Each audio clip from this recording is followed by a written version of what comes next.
Okay, people, hello.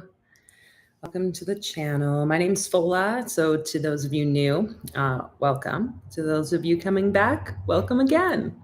I turned off the chat comments. I just wanted to be able to focus and not get distracted with dialogue. This today, and as most of the videos are, a way of me kind of identifying my thoughts and kind of connecting the dots around the Kabbalah, the tree of life, this lovely little glyph here, and yeah, different pieces that might be relatable to life. And in today's video, I wanted to share about what it looks like when we have challenges in our life. And so bear with me, okay? If you're someone who's experienced challenge, which I think everyone has, if you're new to any of these teachings or ideas around Kabbalah and Gematria, that bear with me. It'll make sense. The more you return to this, the more you're open, because really what this is about is tapping into the energy. And this is what life is about. It's about going through the challenges, the ups and downs, and learning things about ourselves, connecting the dots in our unique way, and finding our own truth within it.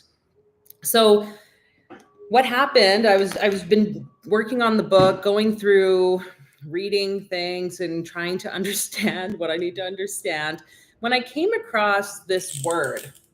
This is in the Psalms, in the Hebrew, okay? And so I will write things out. But, so many of you may know this word already. This is like the combination of the tetragrammaton, the four-letter name of God, with another letter in there. Maybe I'll just use a different color. That way we can differentiate. But this was the word I came across, and I was specifically looking for the tetragrammaton, Yod, He, Vav, He, okay, the four-letter name of God. But this was intersected, or whatever, with this fifth letter, the letter Dalet. And I was like, okay, well, what's that? Like, I'm noticing in the Psalms, there'll be Yod, He, Vav, He written in a variety of ways, or conjoined with other letters and so forth, meaning different kind of like titles or names is how I'm understanding it. So of course, my mind goes to think, well, what does that mean? So I enter it into like a translator, and it turns out that this, when it came through actually a Hebrew translator, the way they spelt it was Judas. So if you're familiar with the story of like the New Testament of Jesus and his apostles, Judas Iscariot was one of the apostles, and the one apostle who is known to have betrayed Jesus, okay? And so, seeing this name, I was like, well, that's like bizarre. Why would that be in there? And also being in the Psalm itself, what I was reading, this word in the Hebrew actually was translated to Judah, which is, my understanding, a tribe of Israel. This is tied to like the lion, if you're familiar with that. So looking, obviously, this is how Gematria and Kabbalah works. Everything is every synchronicity, every pattern is a form of conversation or communication with God, between God and our souls, right? So it had me thinking, well, why this difference? I mean, there's an S and an H that are the difference. And what it turns out is Judah is actually the Hebrew, and Judas is the Greek translation of the same name, okay? So bear with me as I got my notes here. We're going to go into it. So I was like, okay, so we got a tie to the lion energy, very fitting. Here we are in like what, just almost at the end. I guess we have 9 more days until the end of Leo season, that fixed, very fiery sign of Leo, the lion. And we have this concept of like this divine name connecting us to that lion, but also connecting us to the source of what I would identify Judas as, like the challenger. In the story, Judas betrayed Jesus for money, right? I think it was 30 pieces of silver.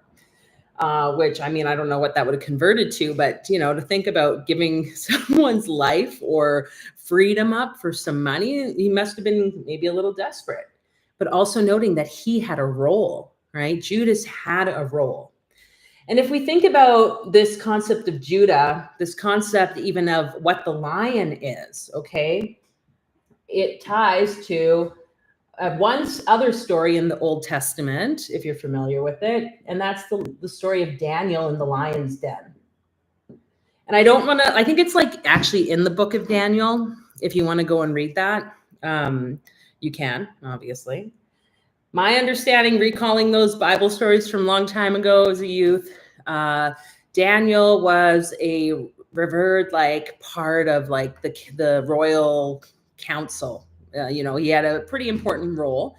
And he was told, as were many of the people at that time, after a while, I think, because he had he was very religious man, very would pray often. It was really focused on his relationship with God.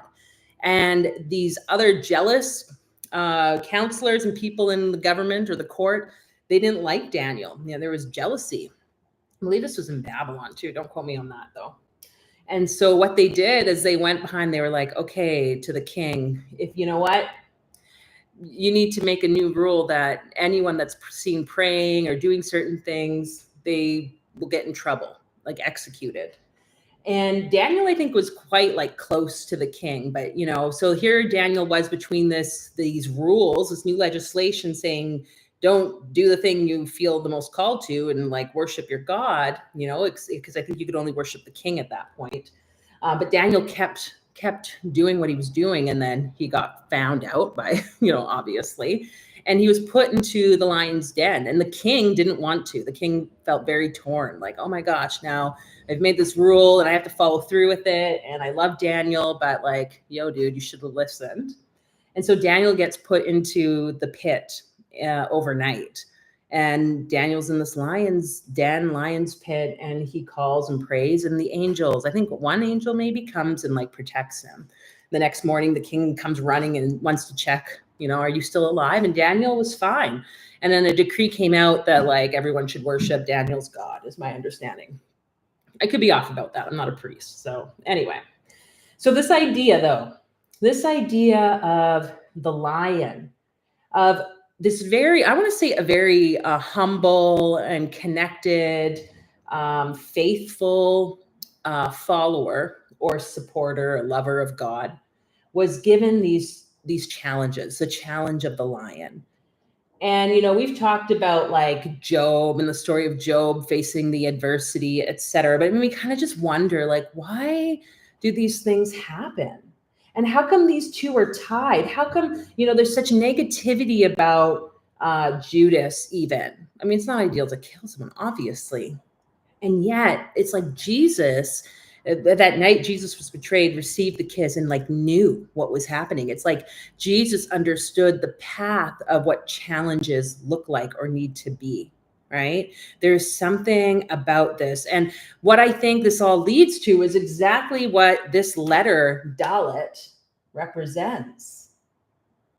And so we're going to go into some of that, because Dalet, what that is, we're going to write this. Let's just erase this. Dalet, this letter, is the fourth letter in the Hebrew alphabet. And it's tied to the Empress. The Empress being that of Venus.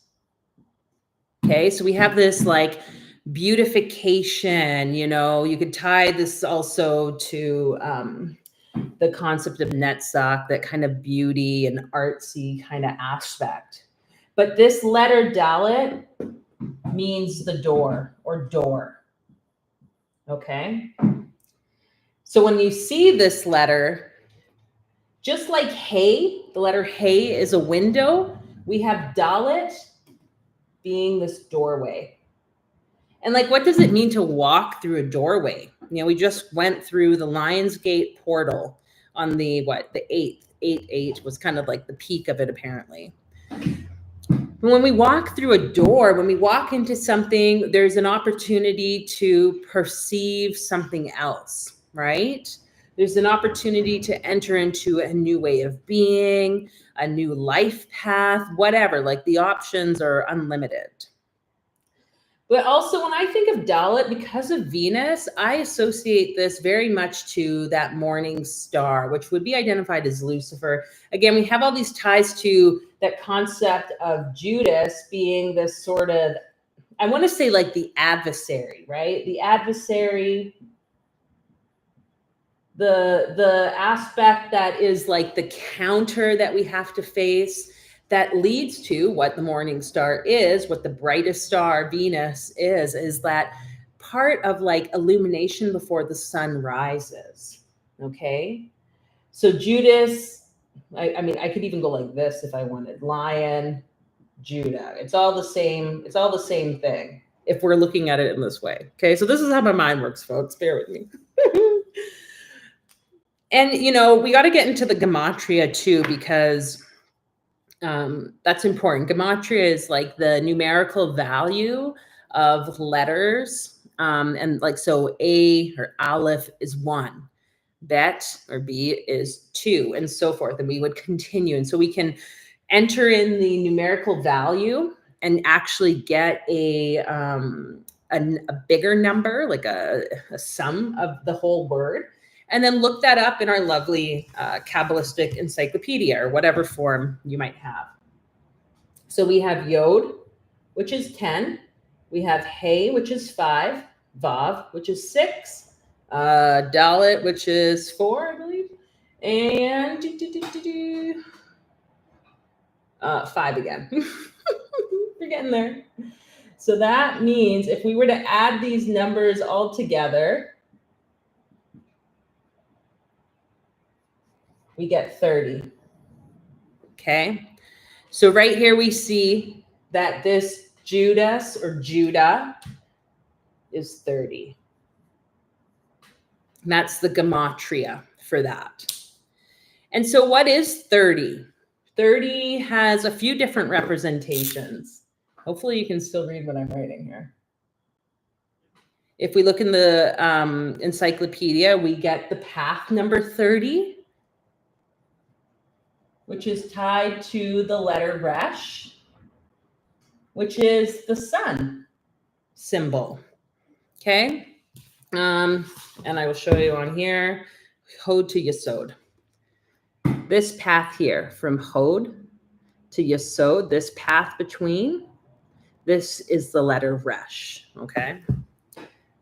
If that helps at all.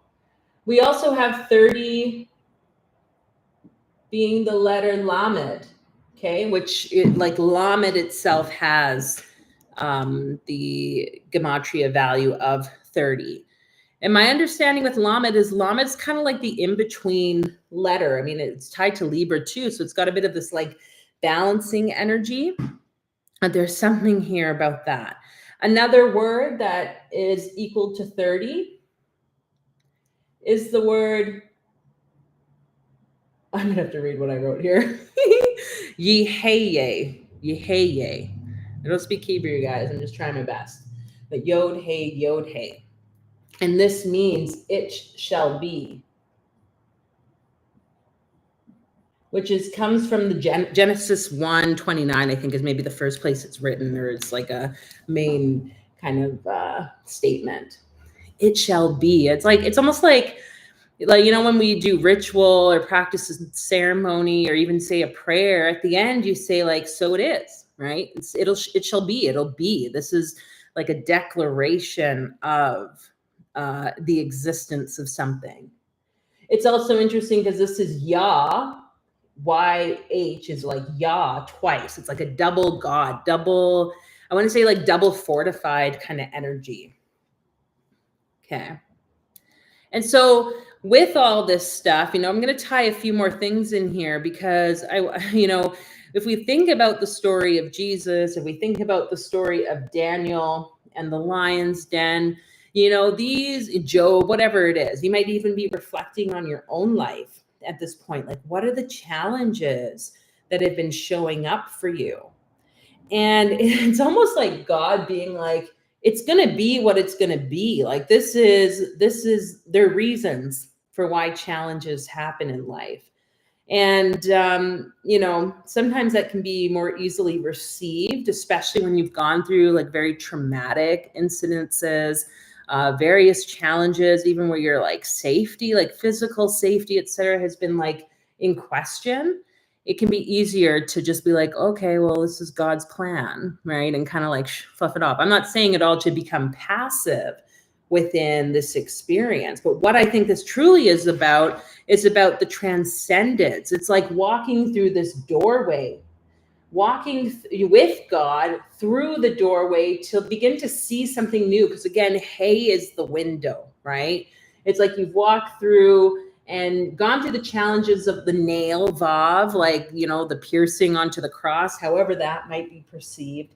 You've walked alone because hod or yod is the letter of like the hermit holding the lamp. Like, this is all about being on a path by oneself and moving to the door so that we can perceive something new, that we can start to understand life in a deeper way. And yeah, I feel like this was just meant to be that like reminder for those of you who have stuck this far through this video and whatever, other people are going to get the energy they need, that we are capable and able to find the strength even within the challenges that happen. Okay. And I want to just kind of add to some of this because like, so we have this letter of Dalit. We have the equivalent value of the 30. But it's like, if we were to split these words or letters up, so if we were to take, I'm going to use a different letter. If we were to, or color, we were going to take the actual tetragrammaton, yod, hey, vav, hey, this would equal into 26. Okay. Yes. And just so that we can like, I guess, really get hit home with the point and what I'm trying to make here. If we look at what 26 is, 26 is path 26, which is Ayin, which is the eye. Can I draw an eye? Which is the devil card. Again, the adversary. So we've got this tie to this whole concept of the adversary. This path 26 actually connects us now, not from Hod to Yasod, but it connects us from Hod up to Tiferet, this line here, okay? So this is like, I perceive this as like magic, and the devil leads to resurrection, leads to the Christ consciousness here at Tiferet, okay? Jesus went into the desert, had to spend 40 days, nights in the desert, so that he could come to understand deeper aspects of himself, could like transmute the energy through this interaction with this devil to see with the eye of Ayin, and then enter into this like exalted state of Tiferet. Okay. So we've made our way up in a way, Yasod, Hod, Tiferet, but this is where it kind of got even more interesting to me. Is if we were to actually take the letters Yod, Hey, Vav, Hey, the tetragrammaton, we would actually go, I got to make sure I tell you which line is correct. Actually, I'm going to show you this image. It might be easier for me to point out. So we go here, we travel up with, well, this one is Resh, right? We talked about Resh. Then we go up here to Ayin. And then from here at Tiferet, we can go up to Chesed with Yod. And then these three paths kind of make the whole Yod, Hey, Vav, Hey. So this path between Tiferet, the beauty of Christ consciousness, to Chesed, the throned king of mercy, the person who can come like with mercy and love and forgiveness is how I would identify that. To Chokmah, the wise father, right? Like that all father. And back again, there's a link between the two. And then we have a link of Dalit. Here's our doorway path between Chokmah and Binah, the mother sphere. Okay, so we can see this beautiful, like almost like counter lightning strike in a way, because when the lightning strike goes down, it like goes like that. But here we're kind of going in this opposite way where we can link all these energies and perceive what this means. You know, again, what are these challenges that we're facing that are moving us through our magic, through our ability to have like beauty and show up in a forgiving and merciful way. That to me is beauty, is when someone can be so much in their like light and power that other people's behaviors and actions don't impact us. You know, doesn't mean that we're going to feel great all the time, but I think the main thing is what we radiate outwards, you know, is a representation internal. And we know that we can also do the work. Like Jesus wasn't perfect. He flipped the table, right, at the temple when he was angry, you know, and it's like constantly showing up so that then we gain this sense of wisdom and understanding internal. And this doorway between the challenges that we experience in life, the things that are like tempting us or testing us, it's going to, you'll find the more and more you start to gain perspective about these things, you'll start to see like, oh, that challenge, that doorway I went through, it's bringing both a deeper understanding and the wisdom necessary to walk out this path of life. Okay. Ooh.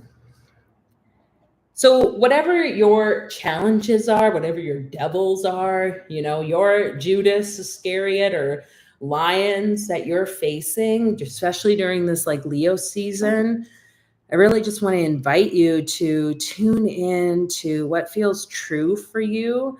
You may want to meditate on this name. So I don't know if I can write this as great as I would like to, but I guess we'll find out. Yod, Hey, Vav, Dalet,